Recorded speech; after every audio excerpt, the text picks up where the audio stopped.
Hello everyone. So again हम एक question और लेकर आए हैं आप लोगों के लिए, that is again with the topic of gravitation, और ये अगेन जेईई मेन 2021 का है। ठीक है, तो क्वेश्चन को देखते हैं और इससे रिलेटेड कॉन्सेप्ट को भी समझते हैं। ओके, सो देखिए क्वेश्चन क्या है। 2 stars of masses m and 2m at a distance d rotate about their common center of mass in free space. The period of revolution is dash. तो हमें क्या बोला है कि 2 पार्टिकल्स हैं, ठीक है, 2 स्टार्स है basically, having a small mass m and the second star having a mass 2m. They having a distance d, small d इनके बीच का डिस्टेंस है, और ये अपने ही कॉमन सेंटर ऑफ मास के अबाउट रोटेट कर रहे हैं। ओके, सो ये बेसिकली बाइनरी स्टार्स का एक प्रॉब्लम है। बाइनरी स्टार्स भी इसी तरह से बिहेव करते हैं, सेम वे आपको वही चीज़ बताई है, तो उसका ही आपको मैथमेटिकल फॉर्मूला निकालना है। ठीक है, तो लेट्स स्टार्ट। तो देखिए सबसे पहले तो हमें ये देखना पड़ेगा what is their common centre of मास, उनका सेंटर ऑफ मास कहाँ है लोकेटेड। ठीक है, तो पहले तो आप ये देखिए, आपको नॉर्मली पता है सेंटर ऑफ मास के कॉन्सेप्ट से कि सेंटर ऑफ मास किसी भी पार्टिकल्स का लाई करता है जो भी हैवियर पार्टिकल है उसके पास। ठीक है, तो दैट मीन्स यहाँ पर ये जो स्मॉल, अगर हम एक अंडरस्टैंड कर लेते हैं कि let's say this is centre of मास, तो ये बेसिकली 2m मास के ज़्यादा क्लोज होगा। ओके, तो let's see that is this is centre of मास। अब देखिए कि ये स्मॉल d है पूरा, मान के चलते हैं 2m डिस्टेंस से जो सेंटर ऑफ मास का डिस्टेंस है that is small r। Okay, and small m से डिस्टेंस कितना है, small d minus small r कर लेंगे। ठीक है, अब देखिए क्यों हम सेंटर ऑफ मास के फ्रेम में देख रहे हैं, बिकॉज आपने बोला है कि सेंटर ऑफ मास के अबाउट ये पार्टिकल्स रोटेट कर रहे हैं। ठीक है, इसको भी हम देखते हैं पहले तो कि ये कैसे रोटेट कर रहे हैं। तो अगर ये पार्टिकल इस तरीके से है स्मॉल m एंड 2m, तो अगर ये स्मॉल m इसके अबाउट रोटेट कर रहा है सेंटर ऑफ मास, इसका मतलब है ये कुछ इस तरीके से सर्कुलर पाथ फॉलो करेगा which have a centre at centre of mass. Similarly 2m भी इसके सेंटर ऑफ मास के अबाउट रोटेट कर रहा है। तो इस तरीके से ये दोनों ही पार्टिकल सेंटर ऑफ अपने कॉमन सेंटर ऑफ मास के अबाउट रोटेट कर रहे हैं। ठीक है, तो यही हमें फाइंड आउट करना है कि किस टाइम पीरियड से बेसिकली ये दोनों रोटेट कर रहे हैं, और आप ये फाइंड आउट देखेंगे कि दोनों का टाइम पीरियड सेम होता है। ठीक है, तो हम दोनों के रेफरेंस पे देखेंगे। तो सबसे पहले देखते हैं कि इनका सेंटर ऑफ मास कितने दूरी पर है। तो देखिए इसके लिए हम कंसिडर कर रहे हैं कि जो हमारा रेफरेंस फ्रेम है वो सेंटर ऑफ मास फ्रेम है। ठीक है, आपका जो फ्रेम है ऑफ रेफरेंस है वो हमने सेंटर ऑफ मास फ्रेम करा है।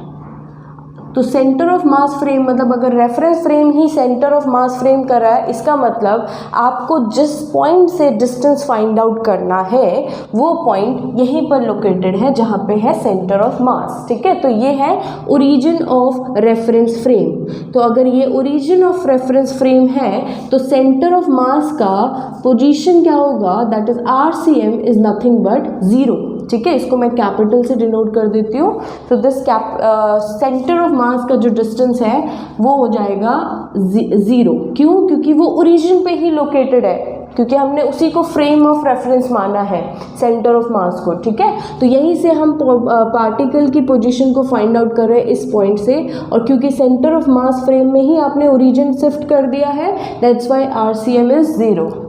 इफ़ RCM इज 0 तो सेंटर ऑफ मास फ्रेम का अगर हम फॉर्मूला लिखें तो this will be the distribution of mass. ठीक है, तो लेट्स से स्मॉल 2m मास का डिस्ट्रीब्यूशन देखते हैं सेंटर ऑफ मास के रिस्पेक्ट में, तो ये r डिस्टेंस पे है, प्लस स्मॉल m का मास का रेफरेंस देखते हैं तो ये कितने डिस्टेंस पे, d माइनस r, और क्योंकि हम इसे ओरिजिन कंसिडर कर रहे हैं, this is positive, this will be negative, so I am taking as minus of d minus r। ठीक है, तो ये चीज़ ऐसे हो जाएगी।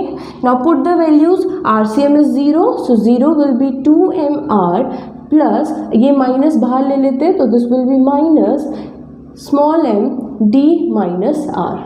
ओके ये चीज़ इस तरफ ले लेते हैं लेफ्ट साइड में, तो M D minus R will become 2mr, M से M cancel, D minus R will be 2r और we can say D will be 3 of r। ठीक है, from this we can find out कि जो आपका distance है r is d by 3, तो 2m मास का जो डिस्टेंस है सेंटर ऑफ मास के फ्रेम में ये कितना है d by 3, this is d by 3 and ये कितना हो जाएगा d minus d by 3 is nothing but 2d by 3।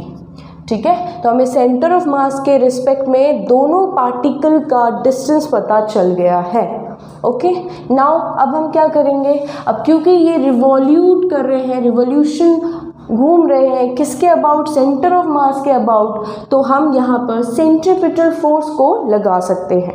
ठीक है, तो जो सेंट्रीपिटल फोर्स होगा किसी भी पार्टिकल का, उसको कौन प्रोवाइड कर रहा है, उसको प्रोवाइड कर रहा है इन दोनों पार्टिकल्स के बीच में ग्रेविटेशनल अट्रैक्शन। ठीक है, बिकॉज दोनों पार्टिकल का मास है और इफ एनीबडी हैव मास तो they will attract by gravitational force.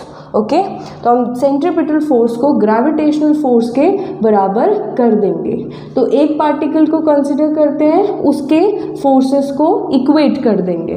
Okay, तो लेट्स टेक कि ये वाला स्मॉल m पार्टिकल को कंसिडर करते हैं, तो स्मॉल m पार्टिकल पर जो ग्रेविटेशनल फोर्स लग रहा है due to 2m mass, it will be F gravitational force. ठीक है, for small m, for small m gravitational force will be masses of each particle g m 2m divided by their distance in distance square. तो distance कितना है d, small d, तो यहाँ पे d square कर देते हैं। This is gravitational force on small m। Okay, this will be equal to what, centripetal force. तो सेंट्रीपिटल फोर्स कितना लग रहा है स्मॉल पार्टिकल पे, तो this centripetal force is nothing but mv square by r।